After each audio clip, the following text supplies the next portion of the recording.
Good morning, dear student. I am from TSN Senior Secondary School. Teach in class 11th, subject chemistry, chapter number 2, structure of atom. Dear student, आज हम chapter number 2 की starting कर रहे हैं, जिसका हम देख रहे हैं आज part 1. ठीक है, चैप्टर नंबर 2 का आज पार्ट 1 में लेकर आया हूँ आपके लिए स्ट्रक्चर ऑफ एटम. तो डियर स्टूडेंट, सबसे पहले मैं आपको बता दूं कि डिलीटेड पोर्शन जो है मैं केमिस्ट्री का डाल चुका हूँ व्हाट्सएप ग्रुप पर. आपने देखा होगा इस लेसन में से भी बहुत सारे जो टॉपिक्स हैं वो डिलीट हुए हैं. ठीक है, जिसमें इलेक्ट्रॉन की डिस्कवरी, प्रोटॉन डिस्कवरी, न्यूट्रॉन की discovery, Thompson model, Rutherford model, ये जो है टॉपिक्स हमारे इस लेसन से डिलीट हो चुके हैं. ठीक है, तो इनके बारे में हमें ज़्यादा डिस्कस नहीं करना है, ये आपको ध्यान रखना है इस लेसन में. देखिए स्टार्टिंग कहाँ से हो रही है इस लेसन की. After studying this unit you will be able to know about the discovery of electron, proton and neutron, some atomic models, quantum number, electronic configurations of atoms. ठीक है, क्या बोल रहा है ये? जब आप इस लेसन की स्टडी कर चुके होंगे, यानी कि जब ये पूरा लेसन आप पढ़ लेंगे, तो आपको इलेक्ट्रॉन, प्रोटॉन और न्यूट्रॉन की डिस्कवरी के बारे में पूरी नॉलेज मिल चुकी होगी.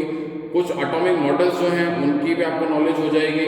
क्वांटम नंबर्स क्या होते हैं इनके बारे में आपको नॉलेज मिल चुकी होगी. और इलेक्ट्रॉनिक कॉन्फ़िगरेशन जो है एटम का वो भी आप समझ जाएंगे, सीख जाएंगे. ठीक है, ये कब होगा? जब आप ये लेसन पूरा कंप्लीट कर लेंगे. ठीक है, तो लेसन की जो है स्टार्टिंग हम कर रहे हैं. Atoms have 3 fundamental particles. Atom जो है उसमें 3 फंडामेंटल पार्टिकल्स होते हैं. 3 फंडामेंटल पार्टिकल्स कौन कौन से हैं? इलेक्ट्रॉन, प्रोटॉन और न्यूट्रॉन. ठीक है, आप देख सकते हैं इलेक्ट्रॉन, प्रोटॉन और न्यूट्रॉन. इसकी डिस्कवरी जो है वो उस डिटेल में हमें नहीं जाना है, बट इलेक्ट्रॉन की जो डिस्कवरी वो किसने करी थी? जे थॉमसन ने 1897 में करी थी. और ये नेगेटिव चार्ज पार्टिकल्स हैं, इनको शो किया जाता है इलेक्ट्रॉन्स को E- के साइन से, क्योंकि नेगेटिव चार्ज है इन पर, E- से इन्हें रिप्रेजेंट किया जाता है. एक चीज और इनके लिए इंपॉर्टेंट है कि चार्ज ऑन 1 इलेक्ट्रॉन, एक इलेक्ट्रॉन पर चार्ज कितना होता है? Charge on 1 electron is equal to -1.602 into 10⁻⁻19 coulomb. Charge जो है वो इसमें मेजर किया जाता है कूलम में, तो -1.602 into 10⁻⁻19 coulomb. Mass of 1 electron, एक इलेक्ट्रॉन का मास कितना होता है? 9.109 इंटू 10⁻31 kg. 9.109 into 10⁻31 kg. बहुत छोटे पार्टिकल्स हैं, हमें नेकेड आई से भी नहीं दिखते, इसलिए इनका मास और इनका चार्ज बहुत कम होता है. नेक्स्ट हम बात करें प्रोटॉन. प्रोटॉन की डिस्कवरी करी थी E. गोल्डस्टीन ने 1919 में. और पॉजिटिव चार्ज पार्टिकल्स हैं जिन्हें हम शो करते हैं P+ के साइन से. ठीक है, क्योंकि प्रोटॉन का चार्ज पॉजिटिव है, इसलिए P+ से शो किया जाता है. चार्ज ऑन 1 प्रोटॉन, एक प्रोटॉन पर चार्ज क्या होता है? Plus 1.602 into 10⁻⁻19 coulomb. देखिए इलेक्ट्रॉन पर चार्ज था नेगेटिव में यही, और यही चार्ज प्रोटॉन पर है, बट यहाँ पर नेगेटिव की जगह अब क्या है? पॉजिटिव. ठीक है, क्योंकि ये पॉजिटिव चार्ज पार्टिकल्स है. Charge on 1 proton plus 1.602 into 10⁻⁻19 coulomb. Mass of 1 proton, एक प्रोटॉन पर मास, जो एक प्रोटॉन का मास है वो कितना होता है? 1.672 इंटू 10⁻27 kg. ये जो है एक प्रोटॉन का मास है. ठीक है, नेक्स्ट हम बात करें न्यूट्रॉन की.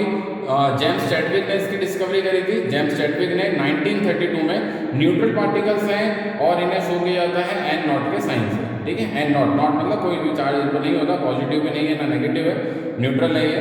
मास ऑफ 1 न्यूट्रॉन, ठीक है, क्योंकि चार्ज तो है नहीं इन पर, तो मास ऑफ 1 न्यूट्रॉन, एक न्यूट्रॉन का मास कितना होता है? 1.674 इंटू 10⁻27 kg. 1.674 into 10⁻27 kg. तो ये कुछ बेसिक नॉलेज मैंने आपको अवेलेबल कराई है 3 फंडामेंटल पार्टिकल्स जो है एटम के, इलेक्ट्रॉन, प्रोटॉन और न्यूट्रॉन के बारे में. ठीक है, नेक्स्ट इसके बाद हम डिस्कस करते हैं बोर मॉडल ऑफ एटम. ठीक है, ये बोर मॉडल ऑफ एटम जो है ये डिलीट नहीं हुआ, इसको आपको देखना है. बोर मॉडल ऑफ एटम क्या था?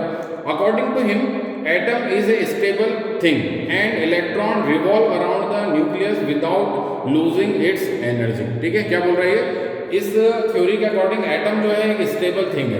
ठीक है, रदरफोर्ड जो मॉडल था उसकी डिमेरिट थी कि उसके अकॉर्डिंग जो है एटम स्टेबल नहीं हो सकता, बट बोर ने ये बताया कि एटम जो है एक स्टेबल थिंग है, और इलेक्ट्रॉन जो कि न्यूक्लियस के चारों ओर चक्कर लगाते हैं, रिवॉल्व होते हैं, ठीक है, चक्कर लगाते हैं, वो बिना अपनी एनर्जी का लॉस किए उस न्यूक्लियस के चारों ओर चक्कर लगाते हैं, ठीक है। ये न्यूक्लियस है, इस न्यूक्लियस इस पर चार्ज पॉजिटिव होता है, तो ये जो इलेक्ट्रॉन्स है बिना अपनी एनर्जी का लॉस किए चक्कर लगाते रहते हैं इस न्यूक्लियस के चारों तरफ, because it interbalance its two forces, because क्योंकि वो इलेक्ट्रॉन जो है अपने दो फोर्सेस को, सेंट्रीपिटल और सेंट्रीफ्यूगल फोर्स, दोनों फोर्स को क्या कर लेते हैं, इंटरबैलेंस कर लेते हैं। आपको ध्यान रखना है ये वाली चीज, ठीक है।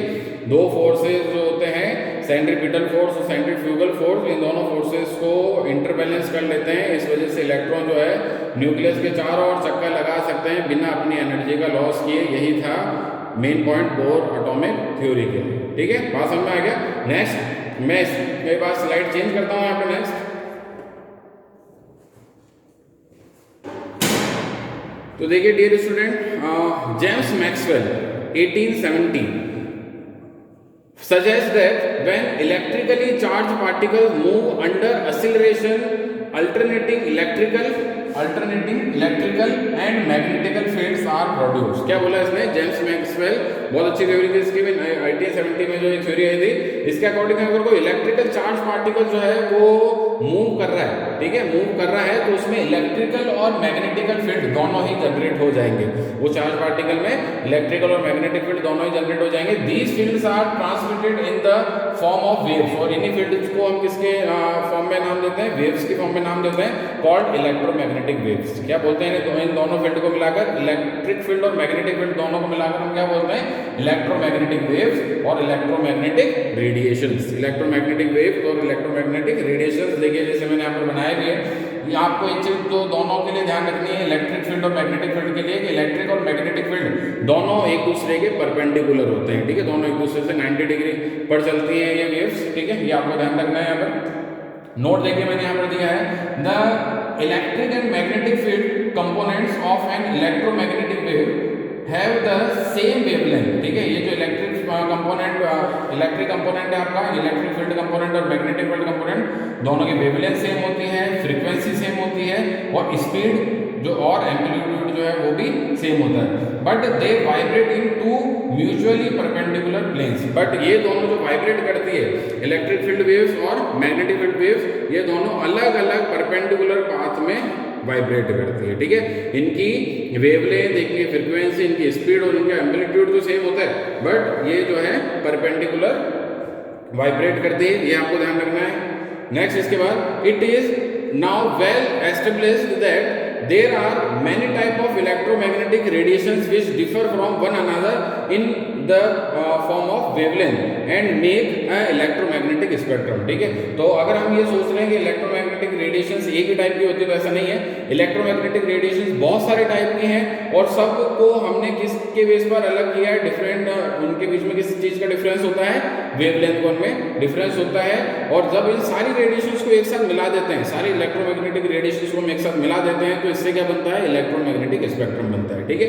ये देखिए मैंने यहाँ पे एक इलेक्ट्रोमैग्नेटिक स्पेक्ट्रम भी शो किया है। इस इलेक्ट्रोमैग्नेटिक स्पेक्ट्रम में आप अलग अलग रेडिएशंस जो है, अलग अलग इलेक्ट्रोमैग्नेटिक रेडिएशंस उनको देख सकते हैं। ये है गामा रेज, गामा रेज के बाद आ रही है एक्स रेज, देन फिर यूवी रेज, और देन फिर आईआर, ठीक है। यूवी यानी कि ultraviolet radiations, IR infrared reason, microwave radiations, FM, am radio waves है ये, और इसके बाद आती है लॉन्ग रेडियो वेव्स, ठीक है। अब आपको एक चीज और यहाँ पर ध्यान देनी है कि यूवी और आईआर, अल्ट्रावायलेट रेडिएशन और आईआर रीजन जो है, इन दोनों के बीच से यहाँ से निकलता है विजिबल स्पेक्ट्रम, ठीक है। यहीं से क्या निकलता है, विजिबल स्पेक्ट्रम, जिसकी विजिबल स्पेक्ट्रम की रेंज होती है 400 नैनोमीटर से 750 नैनोमीटर। डियर स्टूडेंट, हम जो देख पाते हैं थिंग्स को, ठीक है, एक दूसरे को देख पा रहे हैं, या सारी जो चीज़ों को हम देख पा रहे हैं, बिकॉज ऑफ विजिबल स्पेक्ट्रम की वजह से पॉसिबल हो पाया है। हमारी आंखों की जो आइरिस है, ठीक है, आइस की जो आइरिस है, वो इसी नैनोमीटर रेंज पर काम करती है, 400 नैनोमीटर से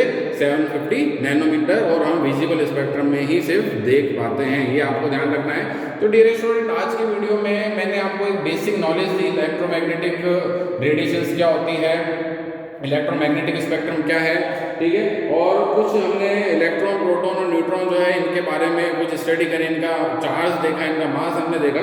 तो आई होप आपको ऑल ओवर ये वीडियो जो है आज का पसंद आया होगा। लेसन की हम स्टार्टिंग कर चुके हैं, बहुत जल्दी मैं इसका पार्ट 2 लेके आऊँगा।